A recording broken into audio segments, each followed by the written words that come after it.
Hi, it's me, Nuts and Bolts, back at it again. When we actually take the time to think about the vast wasteland we are seemingly born into,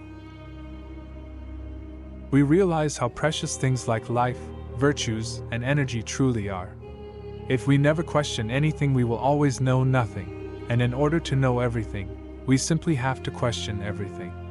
Humanity, intelligence, and virtues are all totally invisible things that people have to seek, find, come to know, and then become the living vessels and essence thereof. If a material life form like yourself actually came into existence in a vacuum, there is only one scenario to that totally impossible reality.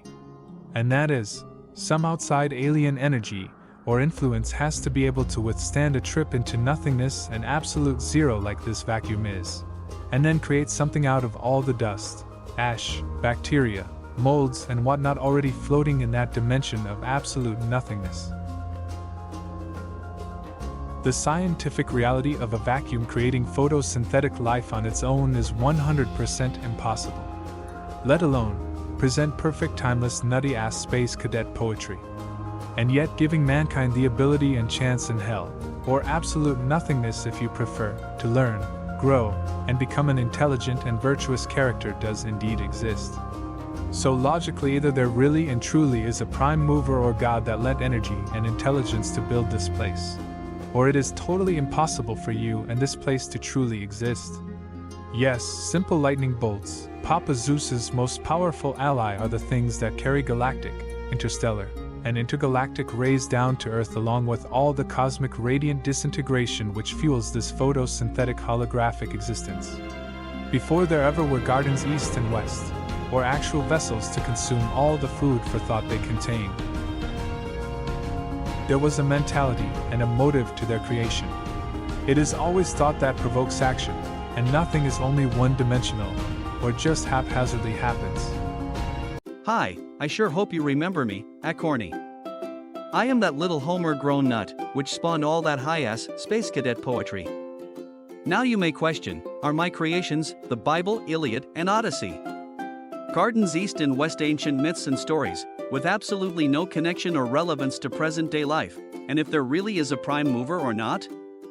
You might want to question instead, why in the hell would an eternal alien energy care enough to offer the creepy, greedy, dead, insane, anal retentive things a chance in hell to live again?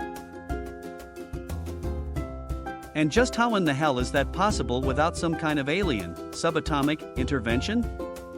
And the very simple answer to any and all of your questions is, for real, everything alive and growing down here today, including you, came from a dead speck of dust or ash from out there, where that possibility 100% doesn't exist. 90% of all the dust entering this planet will get buried here. 90% of the energy entering this planet is waste. It will be reflected back off the planet. It simply cannot handle any more radiance, and keep in mind, you are in a vacuum, there is no energy. 90% of the animals down here are 100% better off, and seemingly blissfully and gratefully dead. God calls me the most beautiful thing he has ever seen, but if you do not become an animal in the zoo that finds a use, this place will 100% eat you alive. Earth is the asshole of the cosmos, and every dead useless piece of shit floating in this wasteland has a chance in hell to turn its own and get back to eternity.